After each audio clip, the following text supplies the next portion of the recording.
Hi everyone, this is Maria, and today I want to share with you more of the vintage items I purchased from eBay that I was able to incorporate in my historical fiction mystery novel for tweens, Butterfly Hollow. In Butterfly Hollow, you'll meet an 11-year-old girl named Charlene Parker, whose daddy is accused of a murder that she believes he did not commit. The story takes place in 1934 during the Great Depression. The setting is rural Tennessee. While doing my research of the Great Depression, I read many books, watched documentaries, read old diaries and letters, and several times visited the state of Tennessee. So the first thing I'm going to show you is a real fingerprint set. This was made in 1932. It says here, Fingerprinter, a complete set for taking fingerprints, just as used by police departments, practical for business and professional use, copyright 1932, New York Toy and Game Company. And then up here on the left corner, it reads, more than a toy, educational, instructive. Adults keep a record of your family's fingerprints as a permanent identification. It says, a new thrilling game, entertaining, fascinating. Children, be a real detective, play Sherlock Holmes. I mean, who wouldn't have wanted to play Sherlock Holmes during the 1930s, right? And so let's go ahead and open up the box and see what's inside. Okay, so there's an instruction manual here, and you can see it's got ink all around it.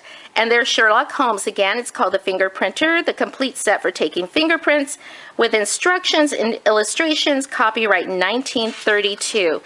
And so on the inside, there's a table of contents. It looks like there are 6 chapters. And so the headings read, Fingerprints as the perfect identification, their uses in everyday life. And chapter 2, how to take fingerprints with ink and roller. Chapter 3, how to use powders in developing fingerprints. Chapter 4, primary classification of fingerprints. Chapter 5, classification for recording and filing. Chapter 6, suggestions for games. Now we're getting to the fun part. So it says here in the first paragraph, we are always looking for something new and exciting to fill our leisure time. First, ping pong kept the family awake nights. Then the crossword puzzle claimed willing victims. After that, every kind of puzzle from hi-ho to jigsaw kept you up to the small hours of the morning. Now comes the most interesting of all games, the Fingerprinter. This new idea gives promise of being a most fascinating pastime, guaranteed to keep the family at home, the guests amused, and the hours devoted to it full of fun. Of course, this is decades before the internet, right? So on the back of this booklet, you can order supplies like fingerprint ink would have been 25 cents a tube, which I think is pretty expensive for the 1930s during the Great Depression, because not too many people even had 25 cents. Fingerprint record sheets, there were 24 sheets for 15 cents. Powders were 15 cents or 2 for 25 cents. And so anyways, let's go ahead and check out the rest of the contents in the box. So here are some fingerprint sheets, and there's 2 of them here. This one, it says you fill out this form, name, address, and city. It's Gordon Thomas, and he lived in Virginia, Minnesota. It's dated December 27, 1933. He was 14 years old. So the date tells me that Gordon here probably got this fingerprint set for Christmas. And so since this is 2 days after Christmas, so he was probably playing with it for the first time. And you know how exciting that can be for a kid to play with their toys right after Christmas. Everything is so new. And then the second one has a tear, you could see here, but the name is Mr. W.J. Rutherford. Virginia, Minnesota. There's a different address, but it's 506 7th Street, where Gordon's is 515. So by looking at Gordon's age and doing the math, Gordon was born in 1919. And so chances are that he's no longer here with us any longer. So to have his game, this fingerprint set, it's really kind of cool to know that this kid was so excited when he got it for Christmas and the first time he played with it, and how my character Charlene would have yearned for this. And other kids of the time. I mean, can you imagine? So let's look to see what else came in the box. It's kind of messy, you can see, from all of the ink and everything, and it is very old, you guys. So here's a glass panel with a roller. And so I'm going to put that right back in there. I mean, it's amazing that it's still around, isn't it? It's not broken. Also, this looks like it was some sort of brush or something at the time, because I was reading what it came with, the contents, and it said some sort of brush, but it has a point, so I'm not really sure, but it's made of wood. And there are some powders here, some ink powders, and there's still some in here, you guys. And there's 2 different colors. And then this is ink. But I was squishing this, you guys. You can still squish it, but it feels like sand inside. But anyways, it's still here in the box. I think this is really cool. And like I was saying, since Butterfly Hollow is a murder mystery, I was just drawn to this on eBay. The next thing I found on eBay is this card game. It's called the exciting new game, Make a Million by Parker Brothers.